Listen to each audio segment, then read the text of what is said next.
जो बीजेपी 35,000 से कम वोटों के अंतर से जीती। ये 25 सीटें बीजेपी ने न जीती होती तो नरेंद्र मोदी प्रधानमंत्री ना होते। यानी राहुल गांधी के हिसाब से कम मार्जिन से जीती गई सीटों पर हेराफेरी की गई है। लेकिन उनका एक बेसिक लॉजिक यहीं पे ध्वस्त हो जाता है कि नरेंद्र मोदी और इलेक्शन कमीशन मिलकर अगर हेराफेरी करते हैं तो अपनी सीटें 240 क्यों रखी? 260, 270, 272 तो कम से कम क्रॉस कर लेते। 240 क्यों किए? मजा करने के लिए कि नहीं, थोड़ा थ्रिल होना चाहिए लाइफ में। लेकिन कम मार्जिन से कई सीटों को जीतने की अगर बात यह दिखाती है कि धांधली हुई है, तो भाई कम मार्जिन से तो कई सीटें कांग्रेस ने भी जीती थी। क्या उसमें भी हेराफेरी हुई थी? इन सीटों के बारे में आगे आपको बताऊंगा। पहले सुन लीजिए कि राहुल गांधी अपने आरोपों को सही साबित करने के लिए क्या क्या ऊटपटांग लॉजिक देने पर आ गए हैं। फिर मैं आपको फैक्ट्स और सच बताऊंगा, क्योंकि यह मामला बीजेपी कांग्रेस का नहीं रह गया है। यह देश की जो लोकतांत्रिक व्यवस्था है, राहुल गांधी उसमें गड्ढा कर रहे हैं, उसको खोद दे रहे हैं कि लोग चुनाव पर विश्वास करना भूल जाएं। पहले ईवीएम वाला नहीं चल रहा, अब ये नया लाएं, और इसलिए आपको फैक्ट देखने चाहिए। पहले राहुल गांधी को सुनिए। याद रखिए, नरेंद्र मोदी 25 सीट की मार्जिन से प्रधानमंत्री हैं। एक सीट हमने दिखा दी कि चोरी हुई है। 25 सीट वो 35,000 या कम वोटों से जीते हैं। अगर हमें इलेक्ट्रॉनिक डेटा मिल जाए, हम साबित कर देंगे कि हिंदुस्तान का प्रधानमंत्री चोरी करके प्रधानमंत्री बना है। राहुल गांधी का बेसिक लॉजिक जो है ना, उसको पकड़ते चलिए और फैक्ट समझते चलिए। कह रहे हैं कम मार्जिन है तो वोटों में धांधली होगी। ये राहुल गांधी कौन सा नया फॉर्मूला निकाल कर लाएगा? लेकिन अगर चलिए थोड़ी देर के लिए, अब इतनी मेहनत की है 6 महीने और कुछ लाए हैं निकाल के, एटम बम बता रहे हैं। तो एटम बम का हरा तार, नीला तार, कोई तार जो फिल्मों में बम का काटते हैं, वैसे काटने के लिए फैक्ट होना चाहिए ना, कैंची होनी चाहिए फैक्ट की। तो अगर थोड़ी देर के लिए राहुल गांधी के आरोप को सच मान लिया जाए तो राहुल गांधी बॉस अपने आरोप में फंस जाएंगे। क्योंकि साल 2009 के लोकसभा चुनाव को देखें तो राहुल गांधी की यूपीए सरकार सत्ता में थी। उस चुनाव में 2009 की बात कर रहा हूं, 54 सीटें ऐसी थीं जो 10,000 के भी कम अंतर से जीती गई, और इनमें से 21 सीट कांग्रेस जीती थी, 17 सीट बीजेपी जीती थी। यानी चुनाव बहुत कम मार्जिन से जीते जाते रहे हैं। अगर कम मार्जिन से जीत का मतलब होता है चुनाव में धांधली होना, तो क्या 2009 में कांग्रेस पार्टी जो सत्ता में थी वो धांधली कर रही थी? क्या मतलब हुआ भाई कि कम मार्जिन से जीते तो वोट चोरी हो गए? खुद 2024 के चुनाव में कांग्रेस के कई नेता बहुत कम मार्जिन से जीते थे। जैसे केरल की आटिंगल लोकसभा सीट से कांग्रेस के अदूर प्रकाश मात्र 684 वोट से जीते थे। 684, 1000 वोट से भी का भी अंतर नहीं था। चूंकि वो कांग्रेस के कैंडिडेट थे तो वो वोट चोरी नहीं मानी जाएगी, या मानी जाएगी? राहुल गांधी बताएं। कांग्रेस के मनीष तिवारी चंडीगढ़ लोकसभा सीट से मात्र 2504 वोट के अंतर से जीते। तो क्या कोई धांधली करके जीते क्या? लक्षद्वीप से कांग्रेस के मोहम्मद हमदुल्लाह सईद सिर्फ 2647 वोट से जीते। इस पर राहुल गांधी क्या कहेंगे? वहां वोटों की चोरी करवाई थी इन्होंने। पंजाब की फिरोजपुर लोकसभा सीट से कांग्रेस के शेर सिंह घुबाया 3242 वोट से जीते थे। यह जीत नहीं काउंट होगी क्योंकि 3000 वोट का अंतर है। राहुल गांधी तो 25,000 35,000 वोट के मार्जिन को कह दे रहे हैं कि यह कोई मार्जिन हुआ, इसका मतलब धांधली हुई है। तो ये 2600, 500 और 2500 इतने मार्जिन को क्या कहेंगे फिर? राहुल गांधी क्लोज मार्जिन से मिली हार को धांधली बताने लगते हैं। इसी फॉर्मूले से उन्होंने हरियाणा में हुए 2024 के विधानसभा चुनाव को लेकर दावा किया था कि वहां भी वोट चोरी हुई, क्योंकि कांग्रेस 8 सीटें सिर्फ 22,789 वोट से हार गई थी। लेकिन यहां भी अगर तर्क यह है कि कम मार्जिन से हार गए तो भाई यहां पे घपला हुआ, तो राहुल गांधी को हिमाचल का उदाहरण देखना चाहिए। हिमाचल प्रदेश में उनकी पार्टी सत्ता में है। हिमाचल में कांग्रेस भी सरकार बनाई लेकिन क्लोज मार्जिन से बनी। मैं आपको हिमाचल प्रदेश का उदाहरण देता हूं, जरा इसको देखिए और समझिए कि राहुल गांधी जो कह रहे हैं, क्या अगर उसका कोई सिर पैर होता तो हिमाचल प्रदेश में, जहां पर कांग्रेस की सरकार है, उस हिमाचल प्रदेश में क्या हुआ था, इसको आपको समझना चाहिए। 2022 का विधानसभा चुनाव आपको बता रहा हूं, 2022। कुल सीट कितनी है हिमाचल में? कुल सीट हिमाचल प्रदेश में है 68। कांग्रेस को कितनी मिली? कांग्रेस को मिली 40। और कुल वोट कितने मिले कांग्रेस को? कुल वोट अगर आप देखिएगा कांग्रेस को कितने मिले भाई? कांग्रेस को मिले 18,52,504 वोट। ठीक है, ये कांग्रेस को वोट मिले।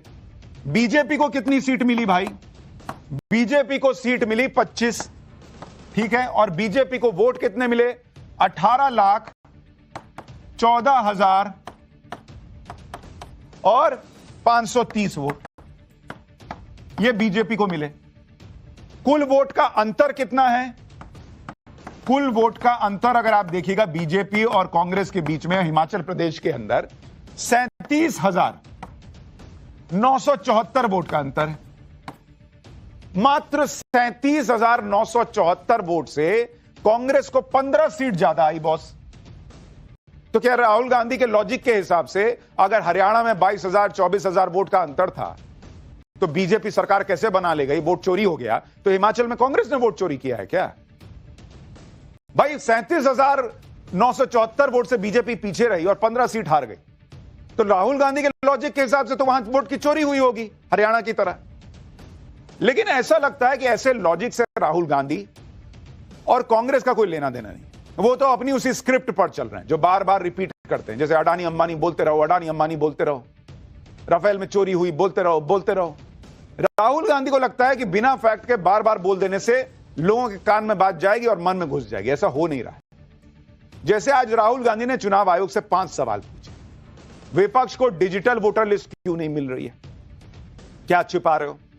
सीसीटीवी और वीडियो सबूत मिटाए जा रहे हैं, क्यों? किसके कहने पर? फर्जी वोटिंग और वोटर लिस्ट में गड़बड़ी की गई, क्यों? विपक्षी नेताओं को धमकाना डराना क्यों? साफ साफ बताओ, क्या ईसीआई अब बीजेपी का एजेंट बन चुका है? राहुल गांधी ने 5 सवाल पूछे। इन 5 का आपको फैक्ट से जवाब दूंगा, लेकिन पहले सुनिए एक बार राहुल गांधी। सबसे महत्वपूर्ण बात यह है कि इलेक्शन कमीशन डिजिटल डेटा नहीं देता है, फिजिकल डेटा देता है। मतलब लाखों कागज में वोटर लिस्ट दे देगा, मगर डिजिटल वोटर लिस्ट किसी को कभी नहीं देता है। क्यों नहीं देता? कारण क्या है? कारण है कि अगर डिजिटल डेटा मिल जाए तो इलेक्शन कमीशन की सच्चाई पूरे देश को पता लग जाए। राहुल गांधी ने आज चुनाव आयोग पर जो सवाल उठाए उसमें सबसे पहला सवाल यह था कि चुनाव आयोग उन्हें डिजिटल वोटर लिस्ट क्यों नहीं दे रहा है। आज चुनाव आयोग ने इसका जवाब भी दिया। चुनाव आयोग ने कहा कि राहुल गांधी वही आरोप दोहरा रहे हैं जो उनके नेता कमलनाथ साल 2018 में लगा चुके हैं और उस आरोप को लेकर वो सुप्रीम कोर्ट जा चुके हैं। चुनाव आयोग ने कहा कि साल 2018 में भी उन्होंने सुप्रीम कोर्ट को गुमराह करने की कोशिश की थी। कमलनाथ ने सुप्रीम कोर्ट में प्राइवेट वेबसाइट का डेटा दिखाकर आरोप लगाया गया था कि इलेक्टोरल रोल में एक ही चेहरा 36 वोटर्स के नाम पर दिख रहा है, जबकि यह सच ये था कि यह गलती 4 महीने पहले ही ठीक की जा चुकी थी और उसकी कॉपी पार्टी को ऑलरेडी दी गई थी। लेकिन इसी आधार पर इलेक्टोरल रोल को सर्चेबल पीडीएफ फॉर्मेट में मांगा गया था। लेकिन खुद सुप्रीम कोर्ट ने कांग्रेस नेता कमलनाथ की अर्जी खारिज कर दी थी। पाठशाला में भी हम आपको यह बता चुके हैं कि कमलनाथ की याचिका पर सुनवाई करते हुए सुप्रीम कोर्ट ने भी यह माना था कि चुनाव आयोग ने इलेक्शन मैनुअल के मुताबिक डेटा दिया है। चुनाव आयोग ने इलेक्टोरल रोल्स को इमेज पीडीएफ फॉर्मेट में पब्लिक डोमेन में डाला है। कोर्ट ने तब कहा था कि अगर पॉलिटिकल पार्टी को सर्चेबल फॉर्मेट्स में लिस्ट चाहिए तो वो इसे कन्वर्ट कर सकते हैं, लेकिन उसके लिए एफर्ट करने पड़े। यही वजह है कि अब चुनाव आयोग ने कहा है कि राहुल गांधी सुप्रीम कोर्ट के फैसले का भी सम्मान नहीं कर रहे। चुनाव आयोग का कहना है कि लीगल प्रोसेस अपनाने की बजाय राहुल गांधी सिर्फ सनसनी फैला रहे, जबकि हर चीज को करने का एक तरीका होता है। राहुल गांधी उसे फॉलो ही नहीं कर रहे। राहुल गांधी को या तो शपथ पत्र देना चाहिए या फिर देश से माफी मांगनी चाहिए। लेकिन राहुल गांधी अपनी बात पर अड़े हुए हैं, जैसा वो हर बार करते हैं। उल्टे वो चुनाव आयोग को धमकाने में लग गए। एक बार राहुल गांधी की वो बात सुनिए, फिर सीसीटीवी फुटेज को लेकर जो राहुल गांधी आरोप लगा रहे हैं उसका सच बताता हूं। मैं इलेक्शन कमीशन और इलेक्शन के ऑफिसर्स को साफ कह रहा हूं, आप जो कर रहे हो गलत कर रहे हो, ये ट्रीजन है, देश के खिलाफ है। ये मत भूलिए, टाइम आएगा हम आपको पकड़ेंगे, बचने वाले नहीं हो। राहुल गांधी ने एक आरोप यह भी लगाया कि चुनाव आयोग पोलिंग से जुड़ी सीसीटीवी फुटेज देने से इनकार कर रहा है। राहुल गांधी के इस आरोप पर भी चुनाव आयोग ने जवाब दिया।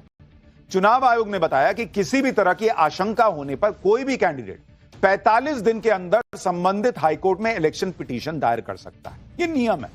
अगर कोई इलेक्शन पिटीशन फाइल होती है तो उस सीट से जुड़ी सीसीटीवी फुटेज को सिक्योर करके रख लिया जाता है।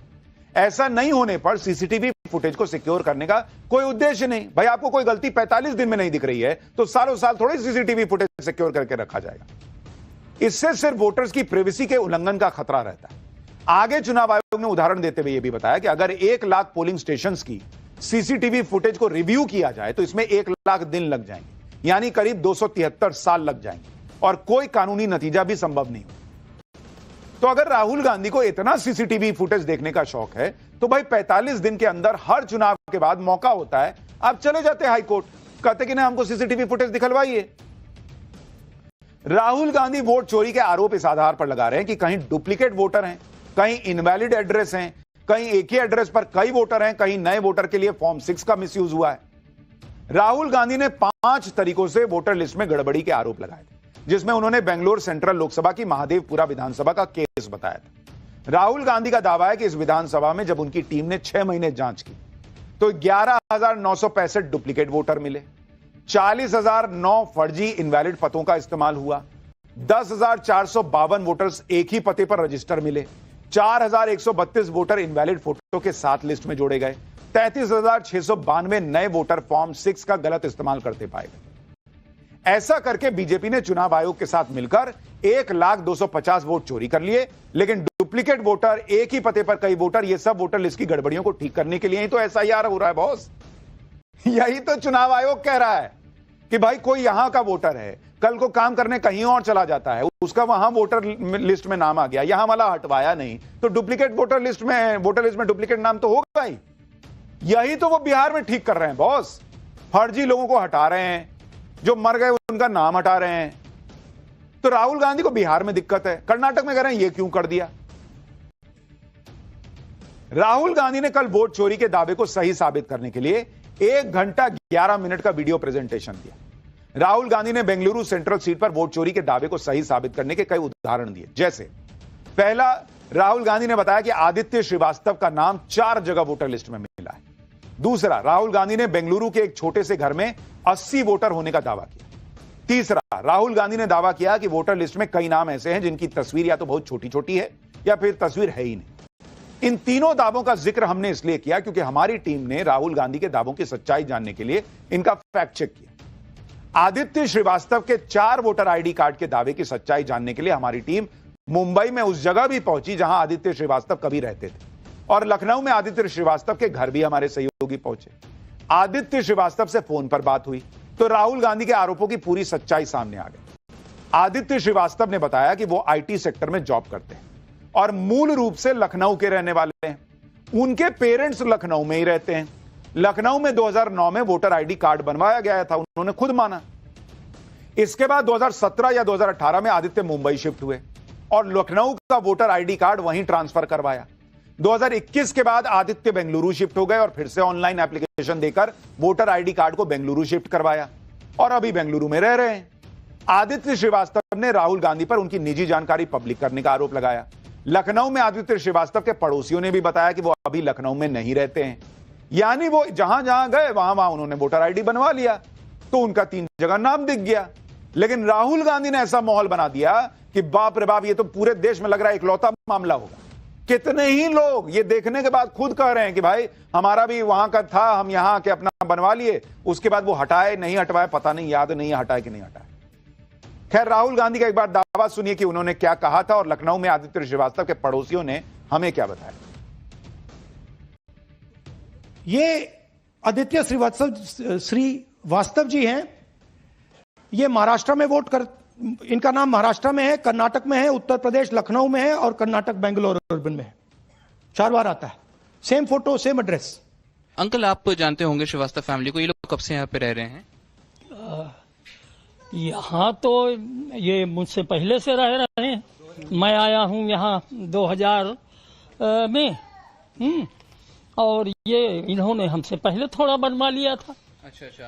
तो अभी कौन कौन रहता है इनके घर में?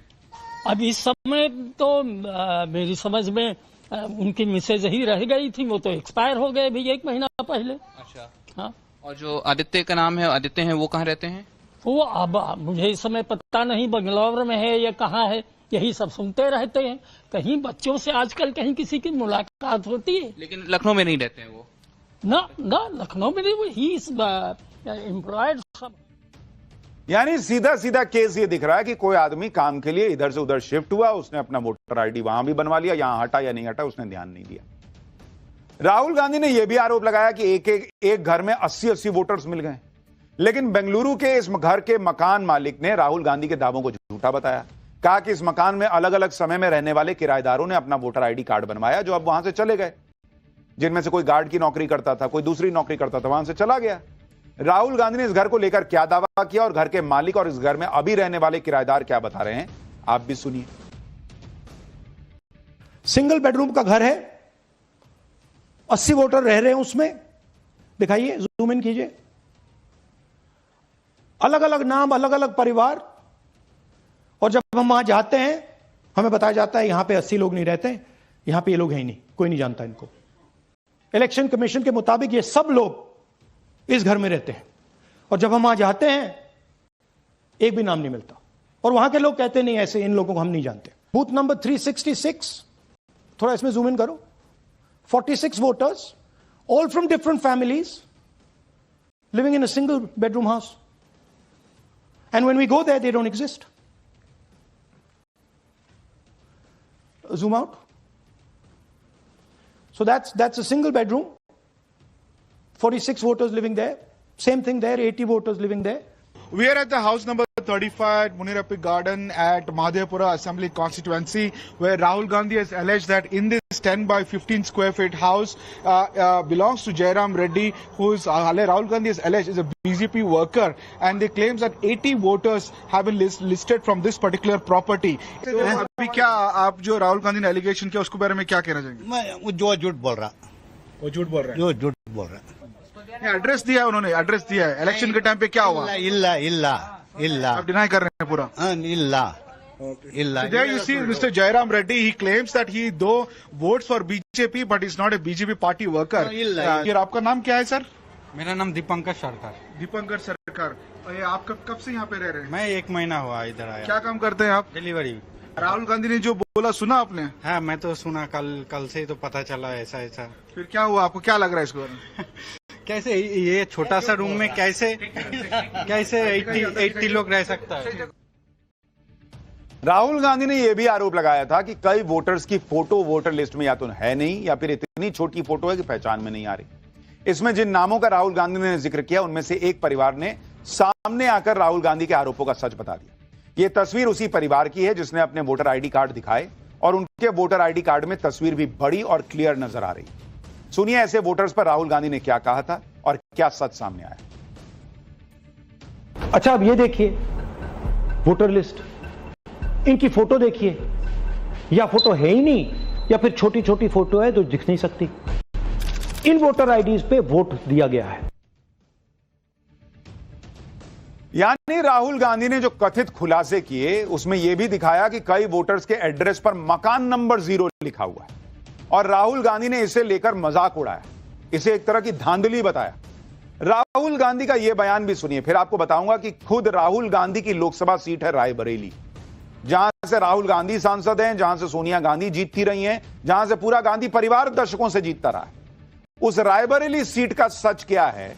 हमने राहुल गांधी की रायबरेली सीट पर यही वाला एटम बम फोड़ा तो क्या मिला, वो दिखाऊंगा। पहले एक बार राहुल गांधी को सुन लीजिए। House number 0।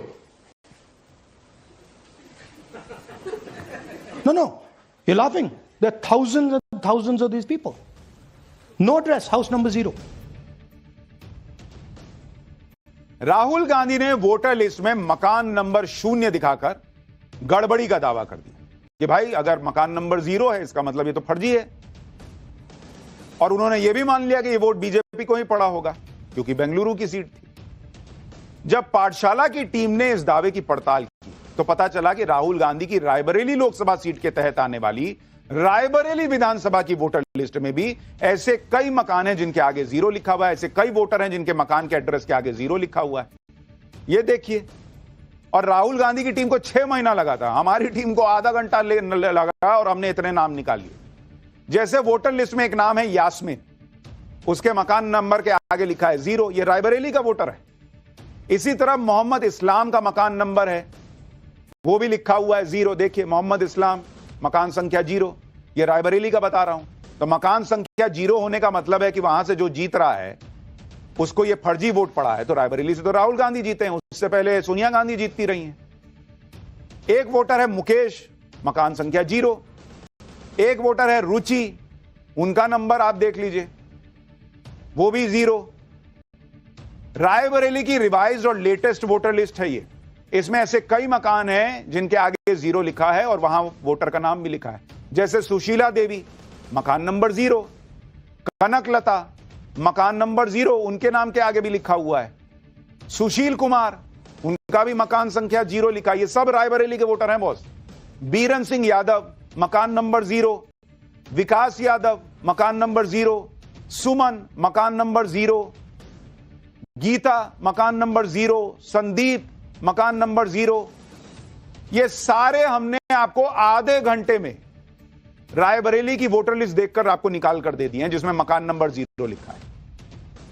अब अगर राहुल गांधी का लॉजिक यही है कि मकान नंबर 0 है, इसका मतलब ये फर्जी वोट है और फर्जी वोट से वही जीतता है जो वहां का विनर है, उसी को वोट पड़ा है, ये कंफर्म है। तो रायबरेली से गांधी परिवार के अलावा तो कोई जीतता नहीं। सालों से वही जीत रहे हैं, पहले सोनिया गांधी जीतती रही, अब राहुल गांधी जीत रहे हैं। तो क्या राहुल गांधी और सोनिया गांधी रायबरेली में वोट चोरी करके चुनाव जीते हैं क्या राहुल गांधी के लॉजिक से?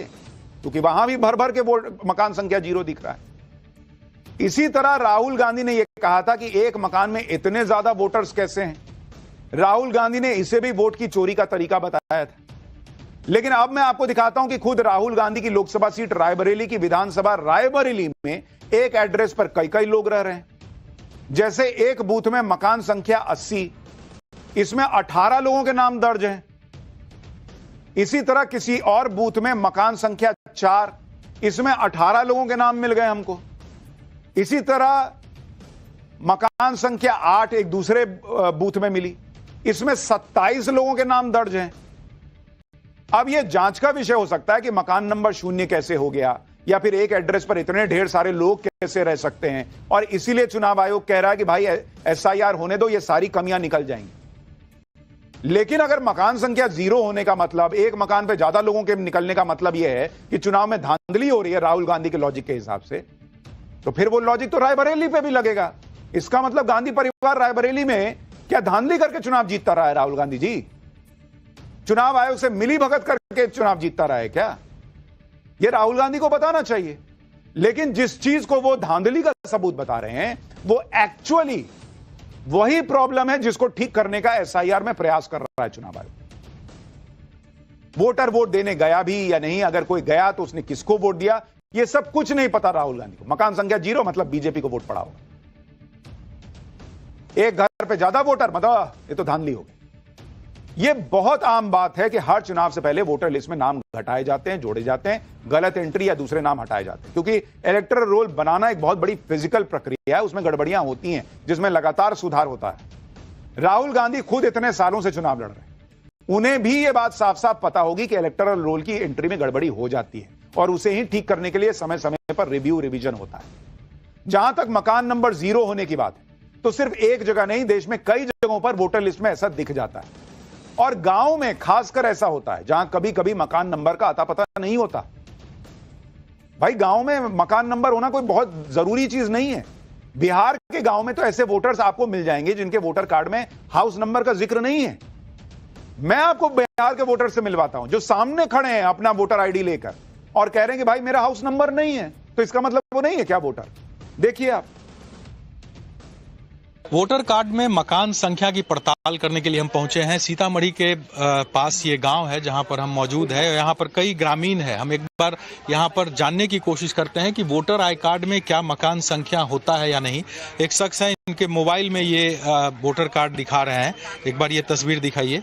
इसमें देखिए यहाँ पर नाम लिखा हुआ है, निर्वाचक का नाम है, उनके पिता का नाम है, ये चीजें लिखी हुई है। मकान संख्या इसमें वोटर कार्ड में कहीं भी आपको नहीं दिखेगा। आप देखिए, बिना किसी मकान संख्या के ये वोटर कार्ड है। आप लोग के वोटर कार्ड में मकान संख्या नहीं है? नहीं है। हा? नहीं है। कोई संख्या नहीं दिया गया? कोई संख्या नहीं है। अच्छा, पंचायत में सर किसी का पास नहीं है मकान संख्या। गांव में मकान संख्या नहीं दिया गया। हाँ जी, किसी को नहीं दिया। किसी के पास नहीं है मकान संख्या। अब आप देख रहे हैं ग्रामीण लोग कह रहे हैं भाई नहीं है मकान संख्या, जबरदस्ती लिख दे मकान संख्या, तो उसके आगे किसी ने 0 लिख दिया होगा, किसी ने डैश लिख दिया होगा। आप ये भी देखिए कि राहुल गांधी वोटर लिस्ट को लेकर कैसे कंफ्यूजन फैला रहे हैं। एक तरफ राहुल गांधी दावा कर रहे हैं कि वोटर लिस्ट में बहुत गड़बड़ी है, दूसरी तरफ जब बिहार में घर घर जाकर वोटर वेरिफिकेशन के साथ काम हो रहा है तो राहुल गांधी को उससे भी दिक्कत है। राहुल गांधी कह रहे हैं कि बिहार में एसआईआर तो एक सोची समझी चोरी है। राहुल गांधी लगातार यह भ्रम फैला रहे हैं। लेकिन आप पहले यह भी देखिए कि राहुल गांधी क्या कह रहे हैं और फिर आपको दिखाता हूं अमित शाह ने क्या जवाब दिया। इलेक्शन कमीशन जानता है कि हमने उनकी चोरी पकड़ ली है, इसीलिए एसआईआर आया है। ये एसआईआर जो है इंस्टीट्यूशनलाइज चोरी है। इलेक्शन कमीशन खुलकर बिना डरे बीजेपी के साथ मिलकर चोरी कर रहा है। और ये जो एसआईआर है इसका लक्ष्य गरीबों का जो हक है, उनका वोट जो है उनसे चोरी करने का है। मैं आपको एक और बात बताना चाहता हूं। इस पूरी इन्वेस्टिगेशन में हमने वोटर एडिशन को देखा है, मगर जितना एडिशन होता है शायद उससे ज्यादा डिलीशन होता है, सबट्रैक्शन होता है। तो ये सिर्फ एक मेन तरीका हमने पकड़ा है, दूसरे तरीके पे हमने इन्वेस्टिगेशन की ही नहीं है। दूसरे तरीके पे इन्वेस्टिगेशन नहीं की है, लेकिन इनको पता है कि कोई दूसरा तरीका भी है, और वो ईवीएम वाले इन्वेस्टिगेशन का क्या हुआ। राहुल गांधी बिहार में वोटर वेरिफिकेशन के खिलाफ माहौल बना रहे हैं, लेकिन कमाल की बात यह है कि बिहार में ड्राफ्ट वोटर लिस्ट 1 अगस्त से आई। कांग्रेस पार्टी की तरफ से उस पर कोई आपत्ति अब तक नहीं दर्ज कराई गई। बिहार की वोटर लिस्ट का डेटा सभी पार्टियों से शेयर किया गया है। राहुल गांधी चाहें तो अपनी टीम को लगा दें उसमें गड़बड़ियां तलाशने में, लेकिन 1 अगस्त से 8 अगस्त हो गई, अभी तक कांग्रेस या इंडी गठबंधन की तरफ से 0 आपत्ति दर्ज कराई गई। आज बिहार पहुंचे अमित शाह ने भी राहुल गांधी पर इसे लेकर जबरदस्त अटैक किया। सुनिए अमित शाह को। मैं आज राहुल जी को भी कहना चाहता हूं, बंद करिए ये वोट बैंक की राजनीति। मतदाता शुद्धिकरण पहली बार नहीं हो रहा है। आपके परनाना जवाहरलाल नेहरू ने शुरू किया था और अंत में 2003 में हुआ, तब भी कोई विरोध नहीं था। अब आप चुनाव पे चुनाव हारते जाते हो, इसलिए पहले से ही बिहार चुनाव हारने का एक वजह लोगों को बता रहे हैं।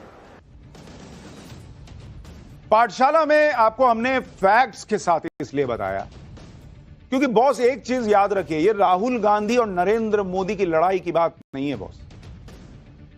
राहुल गांधी जब कहते हैं कि इस देश की इकोनॉमी डेड है, वो देश की नींव हिलाने का प्रयास कर रहे हैं। राहुल गांधी जब इस तरह के मतलब बिना सिर पैर वाले फैक्ट्स रखते हैं और उस पर छाती ठोक के कहने लगते हैं कि यार वोट चोरी हो गया, हमने पकड़ लिया, बॉस वो लोकतंत्र की नींव खोद रहे हैं।